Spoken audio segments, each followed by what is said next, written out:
Hello and welcome to the History of the Picts podcast, episode 12, Whole Northern Britain Mad. Lugs really struggled to make a good title for this episode I know this breaks my heart to say, as sadly it is most likely roughly the second last narrative episode of the Picts. Yeah, if you don't count our possible Tremalbin episodes, which even so that will probably span 2 episodes at most, probably as well. Not a lot happens apart from England kind of going mental. Anyway, as you can tell from the title, whole Northern Britain mad. You know, it's going to be a volatile ending for the Picts and everyone around them. But not without a fun little bang from the Picts. With peace secured on the southern frontier with the Reformation, as we discussed in the last episode, Nectan was free to turn his attention to a growing problem close to the home. Rival royal factions. And the first sign of this was in 713 when his brother, Synod Diril, was killed. Synod's slaying may have been an act of murder by Talarcan, son of Sertan Drostan, and a half-brother to Diril's sons. Talarcan ruled the province of Atholl as a sub-king under the overkingship of Nectan, but nurtured high ambitions of his... Sorry, there's no you just pronounced Atholl as Atholl. I've done it like the whole episode. I've done this like every single episode. Yeah, I think I have, yeah. Atholl. No, that's Atholl. There you go. It's Atholl. Atholl. The only lyrics are a Cody song, and they go, "Come ye by Atholl, what way the following." Don't understand. Well, the murder of Synod. Are you gonna tell me that name's wrong? Or are you gonna sit back? well. It probably is Synod. It's probably not. It's probably like Terry. Well, because it's some Celtic language, it's probably... Yeah, and it's kind of interesting because Synod's a Gaelic kind of name, from my knowledge, and it's a Pictish guy, so... And it's like... Okay, you can... Okay, you're this far in, you understand that they're quite close in royal marriages. Okay, and the mother of Synod, the likely heir to Nectan, opened a can of worms, they say, the least, to rival claimants such as the man who killed... This is just Robert Bruce. Synod... That's what I'm saying. The entire time of doing this podcast, right, has just been stuff that happens around the time of Robert the Bruce, but earlier. Like, this is like the writer's prequel. You know what I mean? This is him. This is the story he threw away. In a clear demonstration of royal authority, Nectan ordered the imprisonment of Talarcan. This is who was not heard of again for almost 20 years. So maybe not Robert the Bruce level, but ironically, Nectan's success in stabilising the southern border with Anglo-Pictish peace treaty did the opposite at home. Because my piece turned off. Because many of whom had fought as English friends on the plains of Manu in 711. Among the royal... I think that's actually like the name of a settlement in like Rome Total in like the north of Italy. Anyway, among the royal entourage were older noblemen who tasted victory at the neck in 685. Together with other veterans who had battled Northumbrian armies in the intervening years, these grizzled warlords may have represented Nectan's conciliatory attitude. Represented. They represented Nectan's conciliatory attitude. Yeah, nice one, look. Resented. They resented his conciliatory attitude. To them, the rapprochement with an old and quite fierce enemy may have looked like an act of surrender, a truce too far. It certainly raised the spectre of a gradual infiltration by English culture and ideology, we have seen that before, to the Pictish nobility. This probably seemed rather less palatable than the Gaelic cultural influences to which it had already been exposed to for way more than 100 years or thereabouts. Yeah. The Gaeldom had long held a foothold in Pictavia through the activities of the Columban Church, but with Iona's influence now curtailed by Nectan's religious reforms, the Picts faced the prospects of being drawn closer to their recent foes. And to the man who I've been arguing with on TikTok for the past week, no. I would also, the Britons, the Picts are Britons, and yes, the Scots did not genocide the Picts. Okay, we'll move on from that. I'd also like to throw in for Graham. who we all know will be listening.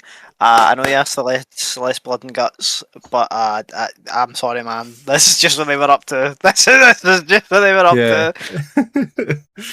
to. How was it like to live as a Pict? Probably really shit. Probably Yeah, really shit. reading this, he's a normal Pict man. Fuck that, man. Honestly, I Yeah. tell you what, this does not seem like a great place to live. Within a few years, the shadow. My dog's going mental. Within a few years, the shadow of a dynastic upheaval began to fall on Nectan's kingdom. Rivals emerged to challenge the authority, and in 724, he withdrew from the kingship to become a monk. So his. So they of like retiring and just become like a cashier somewhere. Cashier. I hate myself. All this seems broadly consistent with Bede's portrayal of Nectan as a religious zealot.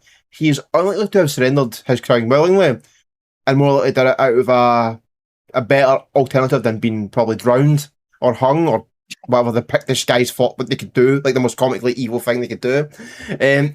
And the events that happen suggest that it was under duress, meaning forced to. He was replaced as a king by a man called Drust, welcome back, whose son was promptly captured and bound by another rival faction. In the ensuing uncertainty, Nectan was hauled out of monastic retirement to become the bound prisoner of Drust. What happened to Adomnan's law, who presumably blamed his predecessor for the treatment meted out to his son. And, so this Drust was the guy who had his son imprisoned and disappeared for 20 years.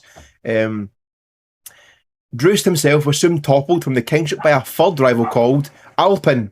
And you can tell by that name, he's got some Scottish blood in him, probably, or Gael blood if you're that panicky. This freed Nectan from captivity, but he chose not to return to the religious life and instead plunged headlong into the maelstrom of dynastic strife.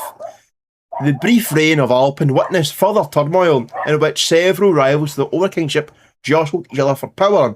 Foremost, these were Drust, Alpin, and Nectan, together with a newcomer on the political stage, an ambitious prince called Ongus, the son of Fergus, who's big for Scottish history. Yep, this is we're getting into big boy names now. In 727, Ongus toppled Alpin to set himself up as the paramount king.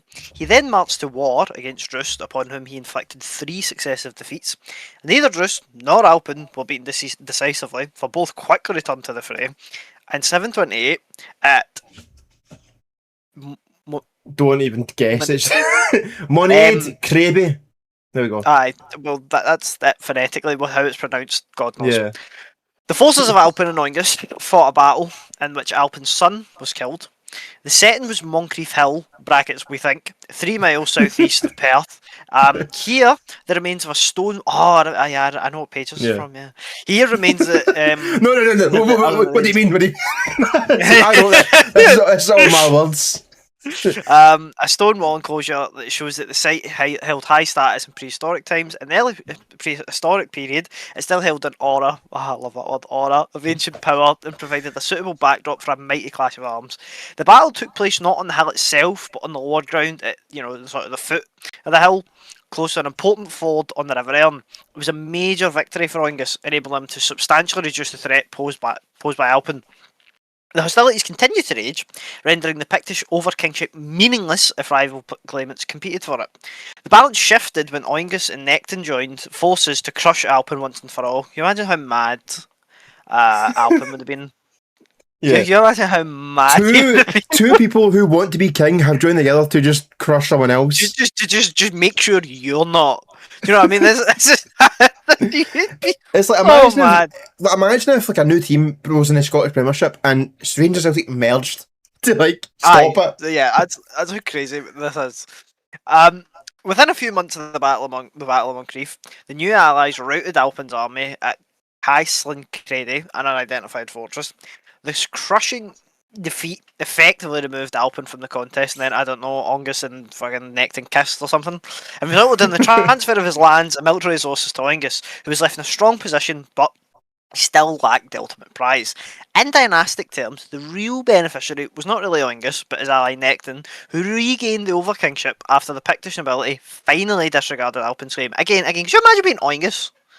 This guy was whipping ass, right? Yeah, And then they finally and come this together to guy get rid of just shows up Alvin. in nowhere. Like he's like a young Messi on the stage. Yeah, this is crazy. Yeah, and if you can't tell already, this is my favourite episode I've written because it's just chaos and war. Yeah, The this whole is so good. probably 40 minutes of this episode is straight warfare. You go hear us get his, and then the Yeah. casualties were Yeah. immense. Oh, they were unbelievable. And the thing is, the warfare part is the hardest to put in my own words without wanting to Yeah, fuck off. It doesn't matter. We'll leave one swear in. Destroy any historical, accuracy, even though in 10 years this will be proved wrong. At the following year, 90% of the time, and this won't exist in 10 years. yeah. At the following, a preserved book in a bog. At the start of the following year, 729, three of the four rivals remained: Necton, Ongus, and Durist. The final scenes in the drama were played out at during the ensuing months, beginning with a great battle between the forces of Ongus and Necton at a place called Monifcarno. The location of this battle, like that of Caisling Crede, cannot be pinpointed. Nor can any battle really in this time period. But the name indicates a prominent monad, I don't know what that word means, or hill. The result was decisive. The forces of Ongus vanquished Necton's army and slew three exactores. And I think from my reading on Nick Atkinson, that's like some sort of high-ranking cavalryman for the Picts or something like that. It's like some high-ranking soldier. Yeah, they're quite important. Yeah, or slash Kind of, but not tribute quite, gatherers. Yeah. I'd kind of attribute them to like marshals almost. Yeah, marshals, yeah, okay. Who also would have been in charge of gathering tribute. These men were of sufficient importance to be named by the Irish analysts, who, as you've mentioned, failed to mention anything important. So the fact they were mentioned, it must have been important. Yep. And most likely were like his top guys. Their identification in the annals confirms their high status, and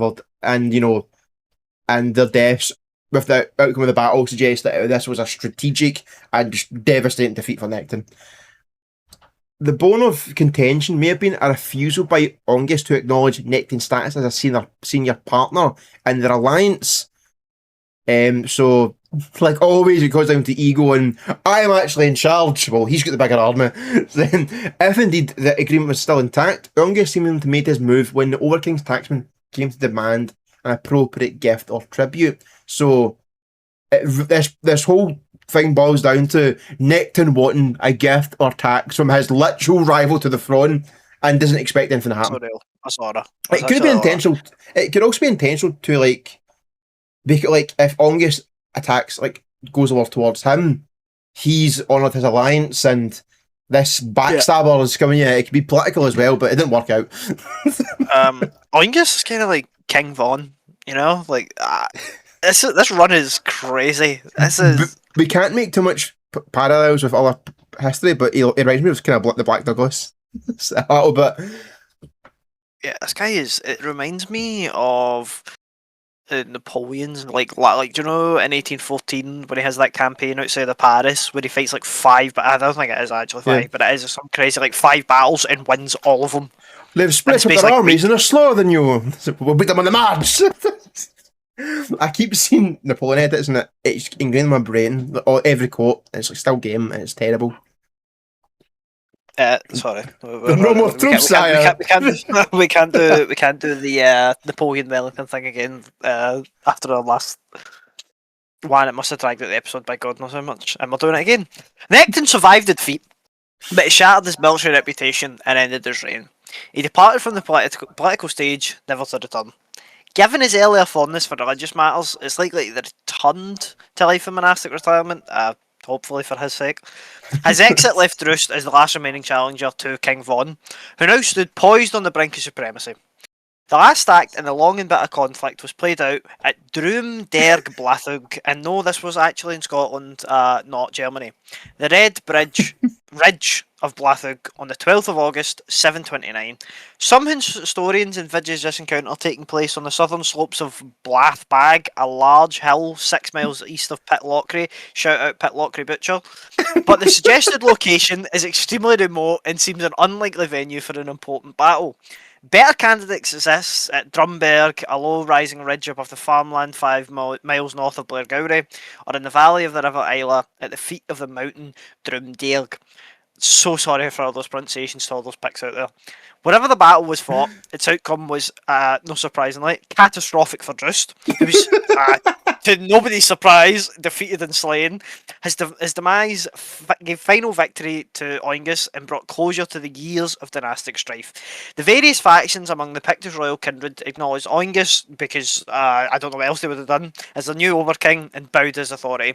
No other rivals stepped forward to deny his right to rule. No surprise there. Because who would? Yeah, which now lay beyond challenge or doubt. The frontiers of Pictavia, however, did not mark the limit of his ambition. Again, why would you? This guy just dog walked everyone in Pictavia. His eyes roved elsewhere to the land of the Scots, who I'm genuinely starting to feel sympathetic for. This is this is like wow.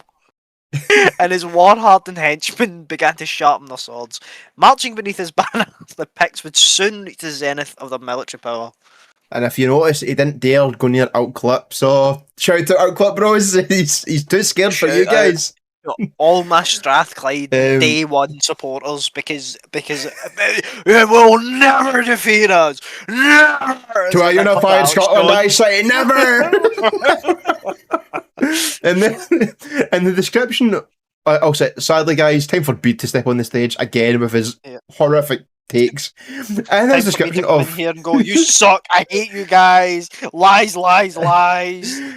And his description of Northern Britain in 1751, Bede painted a beautiful picture of calm, stable politically, and everyone's peaceful and fun with their neighbours. Even Mercia and Northumbria are friends, which was then the most powerful English kingdom. The Mercian king, Ethelbald, held all lands south of the Humber under his sway. Northumbria herself controlled large swath of territory west of the Pennines and north of the Solway Firth, beyond which is now Ayrshire. Beyond what is now Ayrshire, the English frontier marched with the southern border of Outclip, the last remaining kingdom of the North Britons. And yes, English Celtic fans, the Britons are actually a thing, not just made up. Sorry, I had an argument with someone. The Clyde kings regarded their Northumbrian counterparts as rivals for their mastery of the lowlands, which, not to be... Half a charts. Yeah, not to be... It's like, they're like really irrelevant. We're rivals, dog, man. This is our lads. It's kind of like if there was like a fence in between like a pit bull and a chihuahua, and the chihuahua's just going nuts. Going nuts. Yeah, to be fair, I'm pretty sure, not to jump ahead of the narrative, I'm pretty sure that the Outclop do end up taking like Cumbria, what becomes modern day. They do. Ex-province of. Yeah, they do. So. Something about the size of the dog in the fight or something. Yeah, and actually, then, and to be fair, Alcott never lost that land. So when they were taken by Scotland, that's when it was retaken by England. In the far northwest, on the coastlands of Argyll, the Scots of Dalriada likewise showed no aggression to Northumbria, because I would argue by this time period they had more pressing issues than some Englishmen. And in Bede's view, to be content with their own territories, dog, just east of Drumalbin, the Picts under the new Overking Oengus still maintained a treaty with English. Bede was thus able to end his book on an optimistic note, rejoicing in these wholesome times of fun, peace, and prosperity.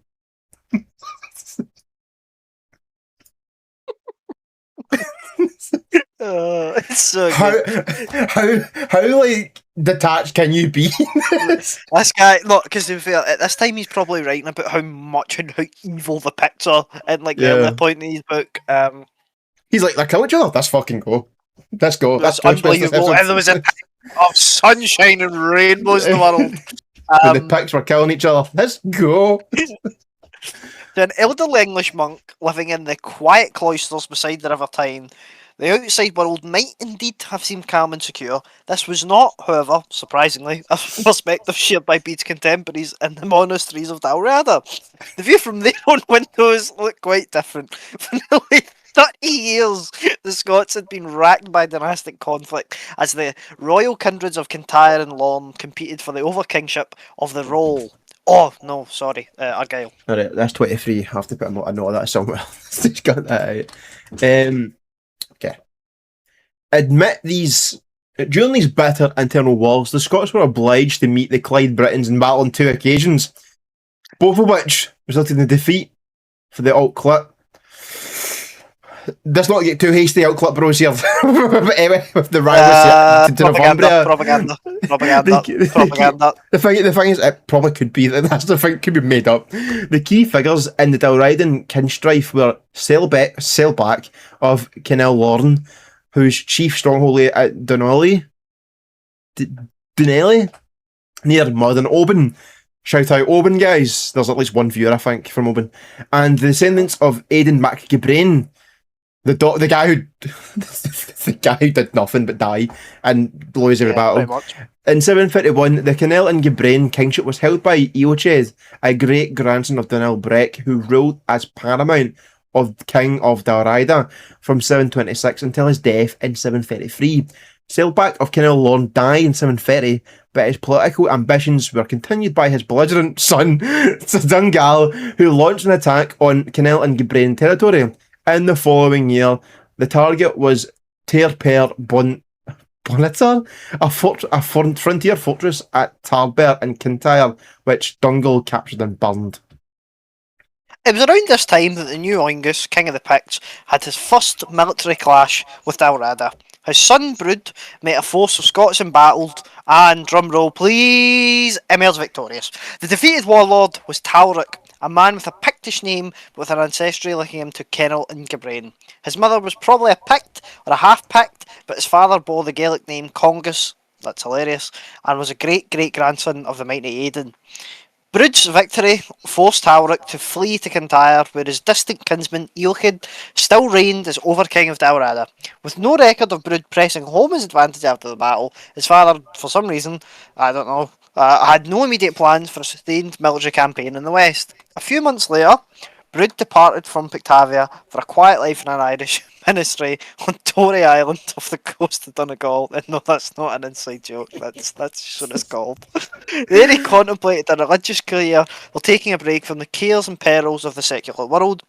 In 732, the annals noted the death of the former Pictish overking Nectan, son of Daryl, an event that would have been marked by considerable grief in Northumbria as well as in Pictavia. Imagine, like, being defeated that badly, your enemy becomes a monk because of what he did to you. Yeah, and he retires to an island, like an island like that. Yeah, like it's like an actual bit, like an actual bit. By the way, a fun little factoid, because this man was Talric and his mum would have been most likely half Pictish, it does suggest, because he was married, his mother was married to a relatively high place in the, I'll say the Scottish nobility, because I hate saying the word Dalriada. It does imply that he may have had a claim if he really wanted to push it in Pictavia, since it isn't just anyone getting married off to other kingdoms. It's going to be someone of at least nobility, high nobility. He's only handed out less Smarties. Yeah, yeah. Especially if the people, well, maybe because the people hate each other, they might go for who cares, throw it away.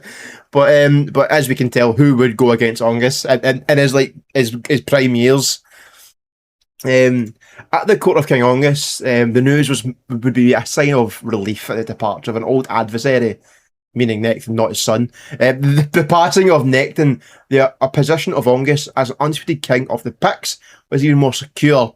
Having proved himself as a competent warlord against his rivals, he was rightly rewarded by his contemporaries at home and abroad as a formidable foe when provoked to anger. Funny enough, he probably was the provoker in like these things. Only a bold, rash, or foolhardy adversary would dare go against them. Far away in Argyll, among the Scots of Kenel Lorne, such a man now stepped forward, who was named Dungal, son of Sailback. Did I just say Brud was Angus's son?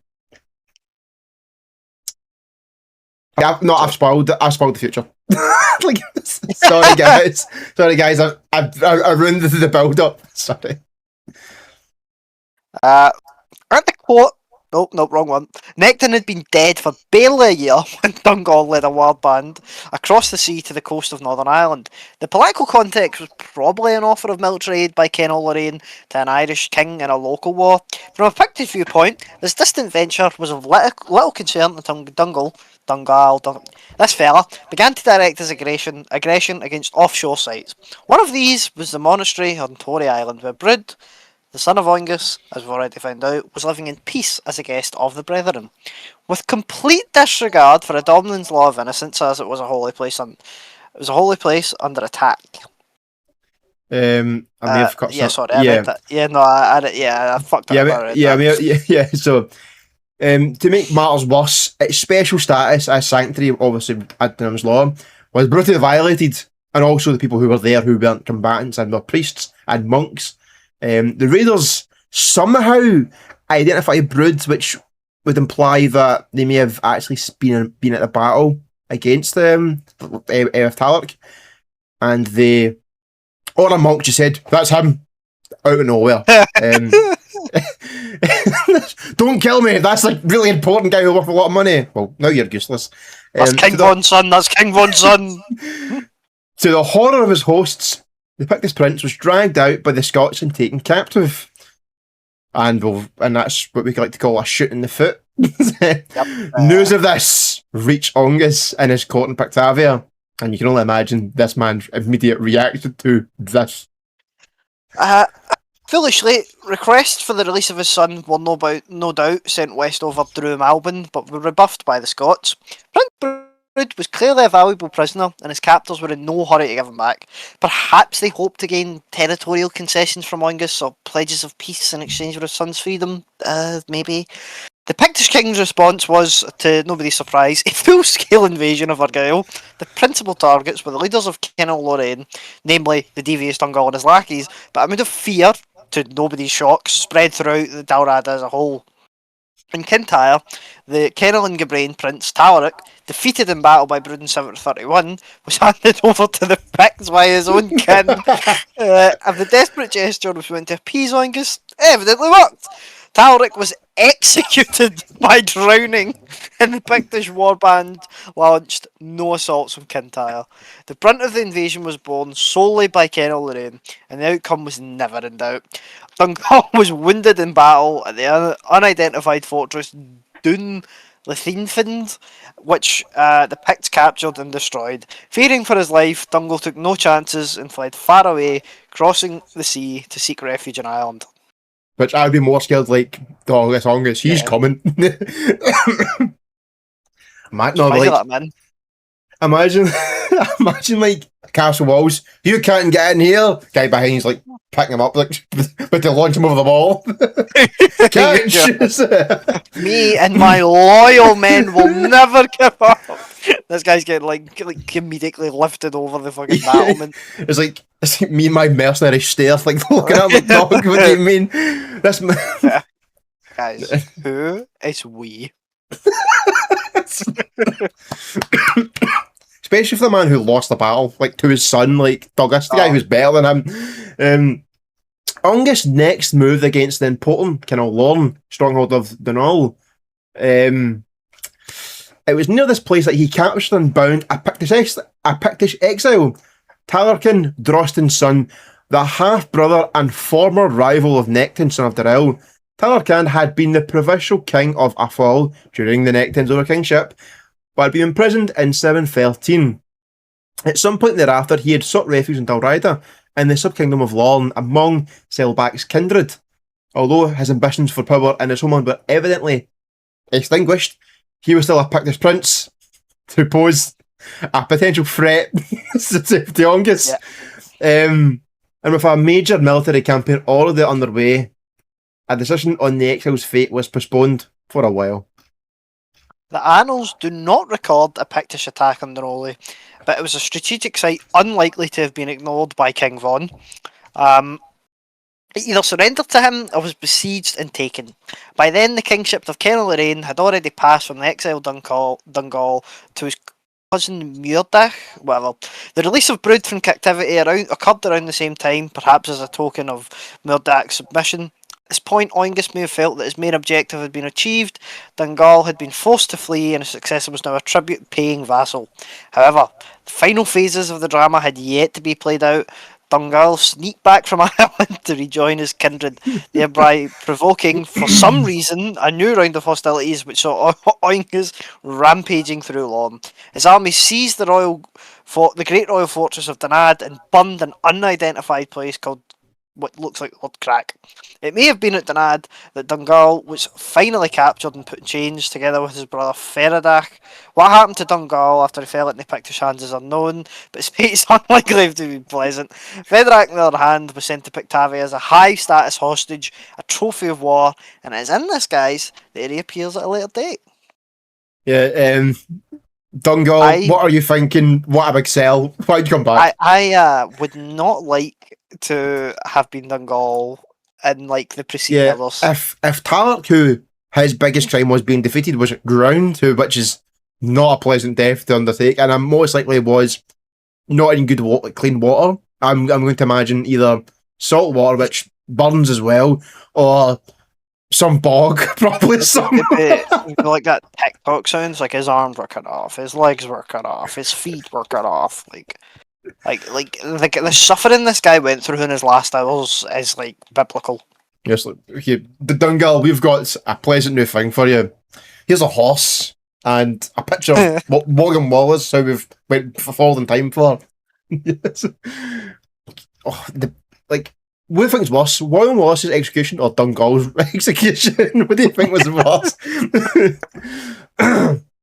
Even with Dungal's removal, the war raged on because, as we can tell, he wasn't that important enough if the war happened without him. The Pictish army, under the command of Talarkin, brother of Oengus, defeated Dungal's cousin, Muiredac, king of Kenel Lorne. The encounter probably took place near Loch Line, southeast of Dunalley, and resulted in the death of many Dalridan nobles. Muiredac himself survived the battle, but fled, with the remnants of his war band, and nothing more is held of him. Most likely he went to Ireland or was stabbed to death by his own people, so they could go home. That's just a guess, the last one probably went to Ireland. Oengus was now effectively the overlord of the Raitta, to the disfortune of Unionists.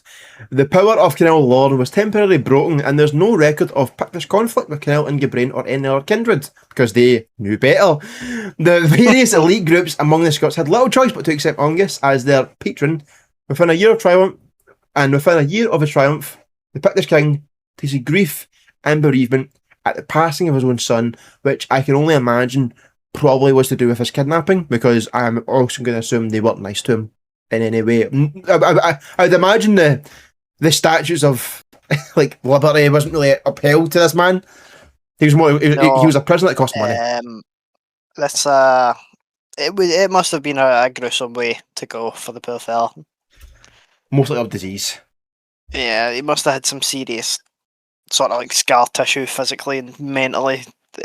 From because like they've got their hands on the guy who's raged hyperbole and death war on the Dalriadans, like oh wow. That's your line. So it is. I completely forgot. I was completely zoned out. No link between Brood's death and a particular battle is made by the sources, so the cause may have been illness or accident. Although time spent as Dungal's prisoner, as we just went over, is unlikely to have improved the prince's health. With the Scots laid under a yoke of subjection, and with the wealth of Argyll heading east and regular tribute payments, Oengus stood at the height of his power. For the next few years, no more warfare involving his armies is recorded in sources. From 736 to 740, he ruled in peace as overlord of all territory north of the Fourth Clyde line. During this period of relative calm, he may have developed some of his treasury, deployed some of his treasury towards religious ventures, perhaps endowing a new church at St Andrews or refurbishing an earlier church at this site. The only violent event known to from these years was the slaying of Talakan, Drostan's son, the exiled former king of Athol, taken near captive near Dunolly during the war against Ken Lorraine. In 739, this fallen relic of Pictavia, Dynastic's wars, was executed by, you guessed it, ritual drowning. I can see this man had a thing for drowning. Yeah, he must have had like some really fucked up way of doing it, because he is, if he gets his hands on you and you so much as like bumped into this guy. I would like to believe it's kind of like the comedic way where, like, because after he's taken captive, he goes, "Don't worry, we'll postpone your execution." He's like, I could get away with it. I could get away with this. I could. One day, door swing open. He's holding like a comedically large bucket. Like, time. The Pictish war sword was drawn again in the year following Talarkan's death, as our brother Nectan's treaty with Northumbria, you guessed it, collapsed because Nectan was no longer around anymore. After preserving an uneasy peace for almost 3 decades, at that time, which was, quite impressive, the Northern English were ruled by Eadberht, an ambitious and warlike king, whose chief concern was the growing power of Mercia. His relationship with the Picts already had cooled because of a newly forged alliance between Angus and the Mercian king Ethelbald, an agreement which may have included support by both kings for an excellent rival of Eadberht. This inevitably led to a breakdown of the old peace pact, which was forged by, Nectan and Bede. Hostilities broke out between the two sides in 740 when Angus crossed the River Forth to raid Eadberht, northern frontier, and Lothian. At the same time, Ethelbald of Mercia attacked Northumbria from the south, leading his army on a destructive rampage. The outcome of this fighting between the Northumbrians and the Picts is unknown, but with the Mercians taking advantage of the situation, the Northumbrian king probably made temporary peace on both fronts by acknowledging the superiority of his allies, a payment to the royal treasury of Pictavia, and most likely another south to the Midlands towards Mercia, which no doubt saved the Northumbrians from further raiding and ravaging. Yeah, because with King Vaughn's record here, I can only imagine how this would have went if it went on much longer. After this brief conflict, Oengus turned his attention elsewhere. Shut up. You guessed it. In 741, he again marched across Druim Alban to attack the Scots, presumably because they defaulted on payments, or, I don't know, he was bored. He crushed their defiance during a campaign, shock horror, described by analysts as Percutio Dalriata, the smiting of Dalriada. It was to be his last war in the Gaelic West. Within a few years, his predatory instinct sought new territory to conquer and new enemies to fight. And I regret to inform, these were the Clyde Britons, a people whose apparent absence from the annals in the first half of the 8th century disguises the fact that they were still a major power. Oengus confronted them in the mid-740s, but for the first time in his career, he met an enemy capable of halting his ambition. The first battle occurred in 744, but neither the site nor the outcome are known. It may have been an initial foray by Oengus to test the military strength of Altclut, and I'm calling that 1-1. Yeah, and that's just, it's kind of impressive because Altclut kind of just stood really still and didn't do anything. It's kind of like Jurassic Park with a T-Rex. He just stands still. He's like, guys, there's the Northumbrians blowing up with the Mercians, and the Scots been just demolished. I'm not going to do anything. 6 years later, at a place recorded in the sources as Moshetok. I don't know how to pronounce it. Maybe a mistake. A Pictish raid was repulsed by an army of Britons led by their king, Tudebar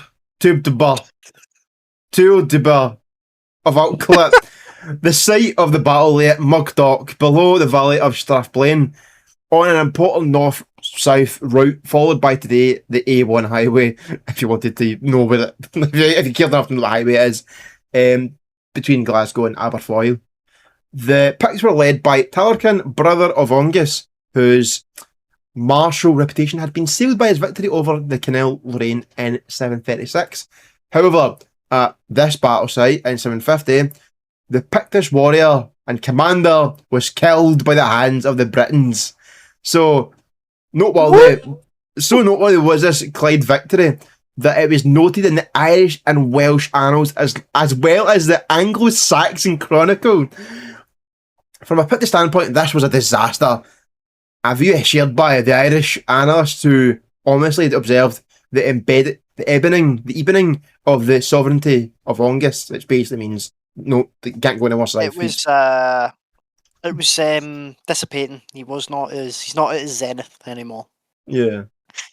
Great warlords rarely relinquish their power willingly to give up their reputations, or give up their reputations without a fight, and this was not any different for our great conqueror Oengus. A rival Pictish faction, hoping to exploit the uncertainty after attempted to topple Oengus from the kingship, but found him unwilling to move aside. In a battle at Strife, an unidentified place in the province of Kirkin, these rivals were duly chased off the field to the surprise of nobody. Nor was Oengus ready to curtail his expansionist ambitions or surrender his status as supreme ruler of the North. As well as being a renowned general, he was also a shrewd politician who chose his friends and allies carefully. He had previously forged an alliance with Ethelbald of Mercia, the overlord of southern and midland Britain. And this was presumably still in place. The agreement was not confined to mutual interests in restricting the power of Northumbria, and was useful in other ways, such as presenting a formidable united front to potential challengers. This unity was seen when the West Saxons rebelled in 750, the cause of their grievance being the joint dominance of Ethelbald and Oengus. Nevertheless, during the next few years, Oengus made peace with the Northumbrian king Eadbert and solicited his support for a new campaign of aggression against Altclut. Working together, the two former foes began to lay plans for a combined assault on the Britons. Yeah, it's just really impressive. It's like you're that hated. People go to war against your rivals today because like you're the joint dominance of these two people. And see, for the Northumbrians, this must have been a horrific state to be in. Like, yeah, I can you imagine Bede, like the crash out Bede's having it or something? I think Bede's dead by this point. I'm not gonna lie. I mean, maybe in 100 years, you're like, and Bede wrote. As you can tell, there's no more Bede intersection, so he's probably dead now. Eadbert, the king of Northumbria, had his expanding hegemony already encroached on by the southern border of Altclut. In 750, for example, he had seized the Ayrshire plain of Kyle from Britons who were either neighbours or vassals of the Clyde Britons. In 756, he attacked Clydesdale from the south, while Aengus launched a simultaneous attack from the north. The royal fortress of the Britons at Dumbarton was besieged, and their king, Dynwald, son of Tubur, was forced to sue for peace on the 1st of August, which is really specific for this time period. Yeah. The campaign appeared to be a military triumph for the Allies, but their victory was short-lived. On the 10th of August, as the Northumbrian army marched homewards, it was ambushed and slaughtered by an unidentified foe. The Picts were possible culprits, but they too were marching back to their own lands when it occurred. Perhaps they took a detour to inflict a treacherous blow on their unsuspecting allies. Alternatively, and I think I also read this in more than one source, the English column may have been attacked by a war band of Clyde Britons bent on avenging their king's submission 9 days earlier. After returning home from the Dumbarton campaign, Oengus made no further attempt to impose his authority on his neighbours, which I suppose is sort of like a hat tipping to just how fierce the resistance was with the Strathclyde Britons. And mostly it was he's that old with like he can't really be bothered with more internal strife, and he goes, it didn't work the first time. What's the point? I could have fell at one point from this. He falls at one point. No matter how high you fly, maybe he'd glide down at this point. He was still obviously the overking of Pictavia and retained some kind of dominance over Dalriada, but his days of glory and conquest was ending. He died in 761, having ruled for more than 30 years. No other Pictish king achieved this. So much on the battlefield, well, unless you believe the 100 battles in 100 days, like years or something like that. So much on the battlefield, nor subjected so much territory to his dominion. The closest, I believe, may have been Brood, a I won't say the second name because Yeah. the son of, because he had the Orcians, which I Yeah. didn't read this, but I don't know if the Orcians were kind of like their own, back in their own kind of ways. I think they were always. Yeah, but I mean, as we mentioned, it's like two sub kingdoms would make an overking. Obviously, Ongus must have ruled all them all because he had a lot of resources to dispose of. So maybe the Orcans were actually a part of the overall overkingdom. In the eyes of the enemies of Ongus, he was regarded as a ferocious predator who lived by the sword. From the beginning of his reign right to the end, he perpetrated bloody crimes like tyrannical slaughter, declared by one English source. I wish it was Bede, probably not. If it was I mean, in our heart of hearts, this is very Bedean. Yeah, in our hearts, this is Bede in heaven. Similar sentiments were no doubt voiced by the Scots and Britons when he learned of his death. He was, however, more than a ruthless warlord. Through sheer force, he ended dynastic strife of the 720s to unite various Pictish factions under his authority. His reign saw his people standing tall as the undisputed masters of the North. Well, they sort of peak here, to say the least. Two famous monuments may commemorate the achievement of Oingus. The other monument is the Cross Slab in the Kirkyard at Aberlemno. Although the weight of tradition associates this stone with the nearby Battle of Duneccan in 685, an equally plausible context is one of the military successes attributed to Oingus. The stone was erected in the 8th century, and it's why I keep yawning so much? Apologies, it's all this Great story. It's pretty boring. It's pretty boring after you read about the endless death and destruction by Ongus. You're talking about stone slabs now. It was erected in the 8th century, and its finely sculpted battle scene might depict a victory over Kenil Lorraine in the 730s, or over the Britons 20 years later. Above the scene is a carved symbol, a notched rectangle with a Z-rod, which might even represent the name of Oingus, but we don't know because God forbid these people wrote anything down. Yeah, the Aberlemno cross slab may be an epitaph carved in stone, but another memorial to Ongi survives in literature as a fragment of heroic poetry from 9th century Ireland. In the verse, the poet refers to Alba, a bit too early for that, a contemporary name for Scotland, but his words hark back 100 years earlier to the end of this ascendancy. Good the days when Ongus took Alba, hilly Alba, with strong chiefs, he brought battle to palisaded towns, with feet, with hands, with broad shields. And that is the end of basically our Justinian of the podcast. After this, it's all downhill. But unlike the Eastern Romans, this won't take 500, 600 years. It's going to happen next episode, probably. Consider the next episode the Crisis of the 3rd Century on steroids for the Picts. Yeah. By the name of the podcast episode, you'll know why. It'll be called the Vikings. So easy name. No points for guessing.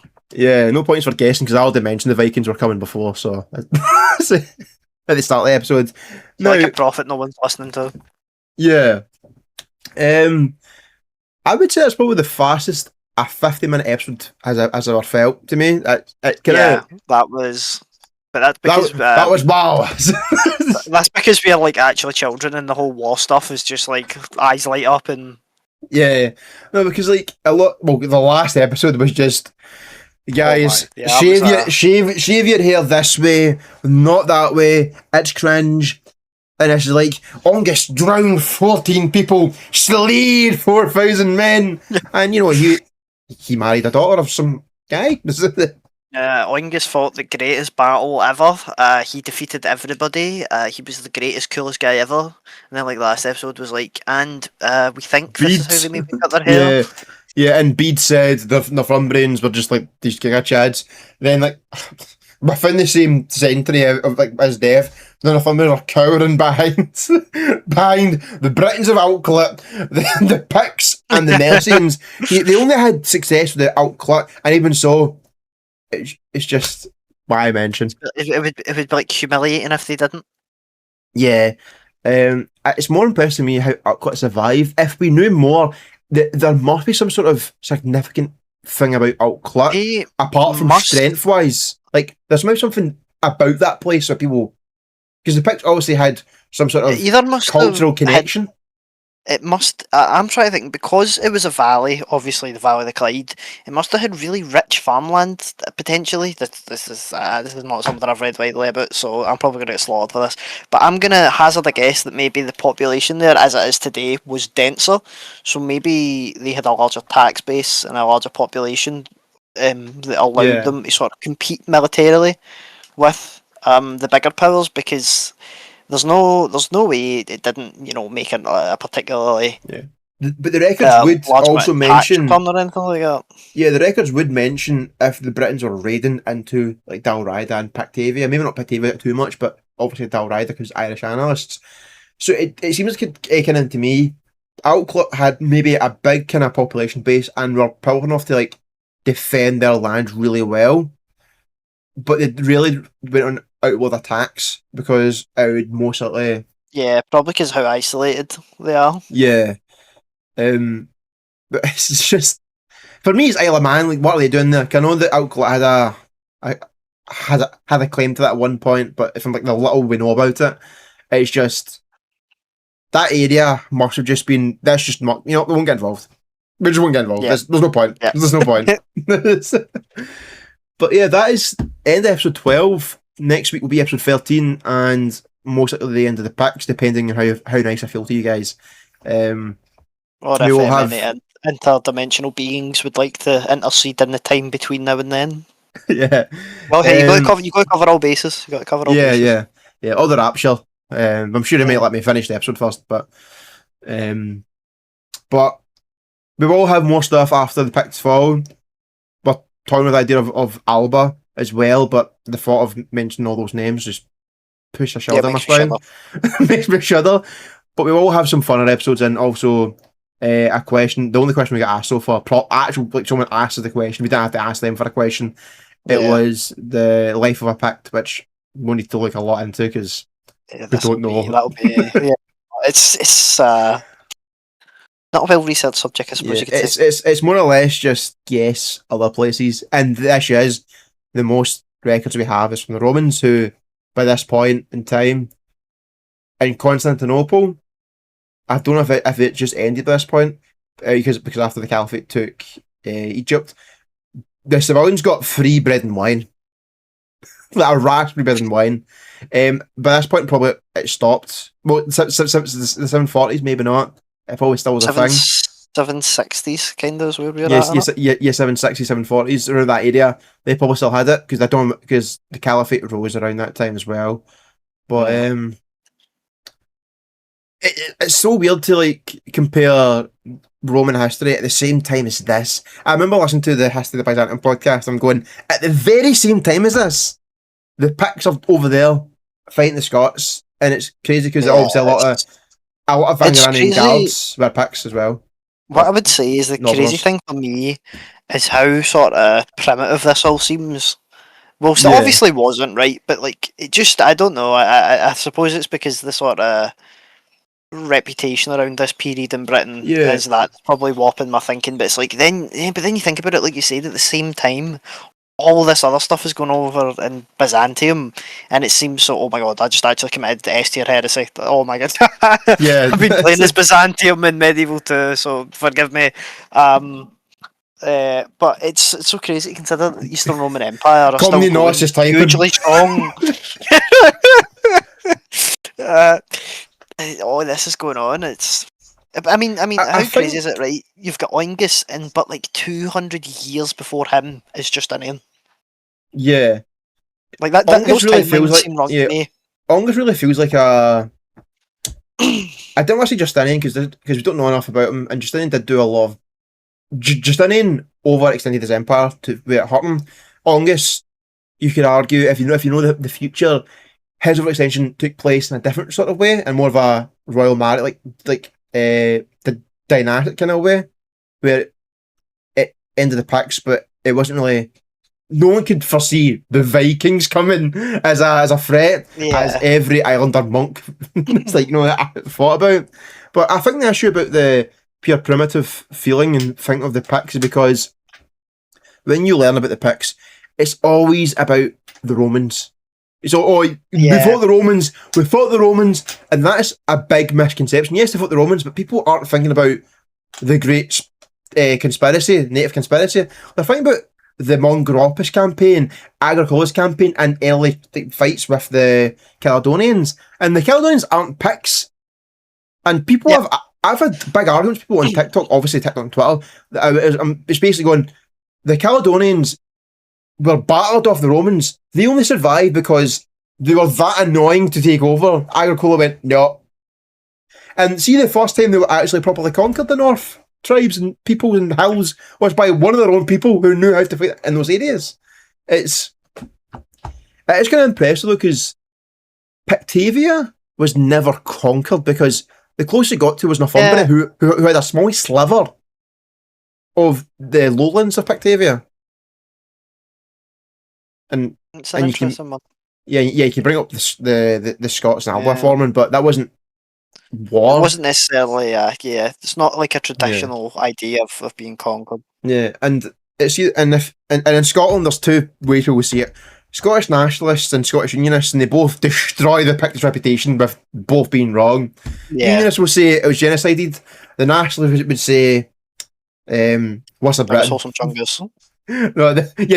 No fighting. What's a Britain? And you hate the Irish. And while the Picts and Scots probably were friendly to some degree as neighbours, they were not friends politically. No, I think if this last episode alone. But I suppose that's the nature of the ancient world. Yeah, like the mercy, like it's weird also the mercenaries of the Picts of the friendship against Northumbria. It's just the time settled, like it's basically the time, like that the idea of this nationalistic view of ancient enemies is like, back then that wasn't a thing. It was like, who do we hate right now and who can we help us right now? A new king in Dalriada could be best friends with the Picts. The next king could be the worst guy imaginable for the Picts, who hates everyone but, non-Picts. And I think it feels like this episode. It may feel like we're dragging this on, but it's just because great episodes we're actually having a talk and not. Yeah. You guys, religion talk over. Let's go. No, this is. I think it's like a habit a lot of people have, probably me included to that an extent, is sort of projecting modern ideas of like nationality and nation state onto. Which only really the nobles would really care about by this point, and some it's like high warriors, like. It's kind of like the Declaration of Arbroath being this like independence claim for Scotland, when in reality it's a bunch of nobles going, please, we would like to independently tax our people, and can you please, Mr. Pope man, recommunicate Robert? Yeah, and it's kind of funny because it's basically just the peasants had no choice who they fought for. So in the really early rebellion for Robert the Bruce, yes, some peasants did choose to fight for him, but at a certain point they were forced to fight for him. The more he got in power and less reliant on his own people, because at one point there was 50 men following Robert the Bruce around theorised after the Battle of Methven and Dalright. I'm saying Dalright. It's Dalright, but it's because I'm saying Dalright all the time. Anyway, yes, those were volunteers. Like James Douglas was a volunteer, but he was also a disgraced nobleman. It's not in disgrace in the actual way, more or less like the overlord didn't like him. It's like a really warped modern view of history, messing with everything. Like, for example, the Picts. Even me, when I think of the Picts, I can't envisage like a heavily armoured soldier with helmets and swords, because obviously what we have, they didn't wear it, but by this point they would be wearing some sort of armour of that. In the 600s and that with Dunecton, I kind of felt like that was like kind of the tip of the spear where they can't really get away with that anymore. But it's just because there's no paintings or no actual armour, it's hard to get a good envision of the Picts apart from the blue painted men who ran about with swords and stabbing Roman soldiers and pulling them off walls. And anyway, that one has the most aura, so it's fine. Yeah. Naked blue men grabbing you off a wall and stabbing you. This might just be less about I was about to say less about the last Scotland game. less about the last Celtic Rangers game. Next episode will be Celtic or Rangers. Who's the true Scottish person? Thanks for watching, everyone. And if you haven't already, rate it 5 stars on Spotify. And if you have any questions, send it to us on our Twitter, because I don't think we've actually plugged it at all, really. No, not hugely, which is ironic. Yeah. I didn't think about it. And our first plug's at the end of an hour-long podcast episode. So if you really want to, if you've made it this far, why not in the Twitter? We like to annoy Northumbrians and answer questions. Yes. Thank you for listening. Thank you for listening. Goodbye.